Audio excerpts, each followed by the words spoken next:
much influence do you have then in arrangements? Do people sort of ask you for advice, or do they sort of, is it sort of just hit and miss depending on who's in? It totally depends who it is. You know, Yeah. some bands will come in, you know, like, I don't know, like say Fletcher Christian or someone who, Yeah. they have their songs completely down, you know, so they're playing them live and they come in and we just record them as they sound. We might layer the guitars a bit, but generally speaking, it's pretty much as they sound. Same with Mad Daddy, say. But then a lot of other artists I work with, they maybe just have a song that they've written at home and it's just them and acoustic guitar or them and piano, and then we build it up into a big arrangement. Either I encourage them to play instruments, or I'll play instruments, or get people in. Or so some songs come in fully formed, some you work on. It really just depends on the song and who you're working with. And you mentioned the instruments there, because a couple of years back I went down to Gyp's studio there and we did a little video and put it online of all of the amazing stuff you've got in there. It must be quite inspiring for musos to come in, because some of the kit you've got in there is fascinating, and a lot of it has good history behind it, but from every possible decade you've got stuff in there, so it must be quite inspiring for musicians to be in that environment.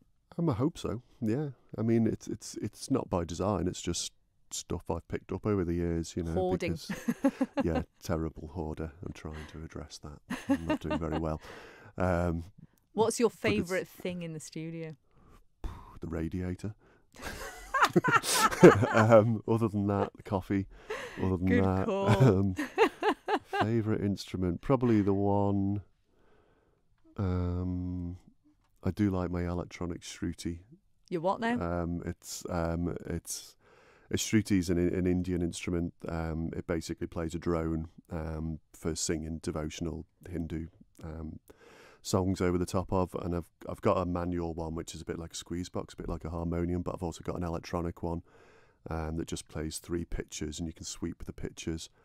It's niche, you know, it's fair to say, but cool. I love Sounds it. a bit sort of Beatlesy. Did the Beatles use anything like that on some of their stuff? I don't think they ever used a shruti. No. Did they use harmoniums? I'm trying to wrap my brains to remember.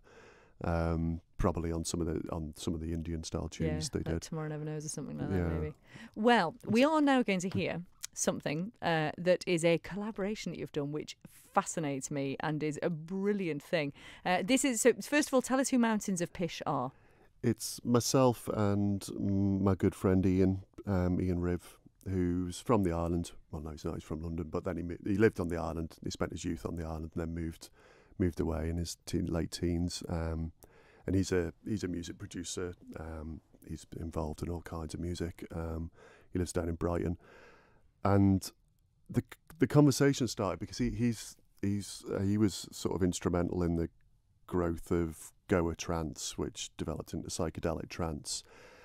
And I think I was travelling back from a festival where I'd been working, and I do DJ psychedelic music or modern psychedelic music, which is very different to psychedelic trance, which is very electronic. Just for the sake of people like me who probably don't know, how would you define psychedelic music? It's a really difficult one to define. It's I think loosely it's music that doesn't really conform to any boundaries. So, which you could say for lots of different styles. So you can have psychedelic jazz, you can have psychedelic indie, you can have psychedelic rock.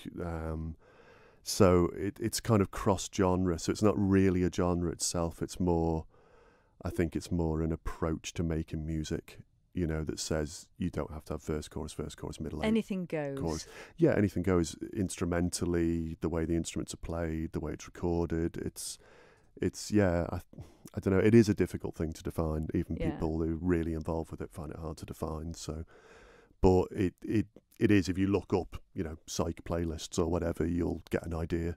It's kind of defined by just the bands who call themselves psych, I guess. And is that so? As Mountains of Pysh, would you clash as a psych group or not so much? I don't know what else I would call it. You know, but you're working with other people, aren't you?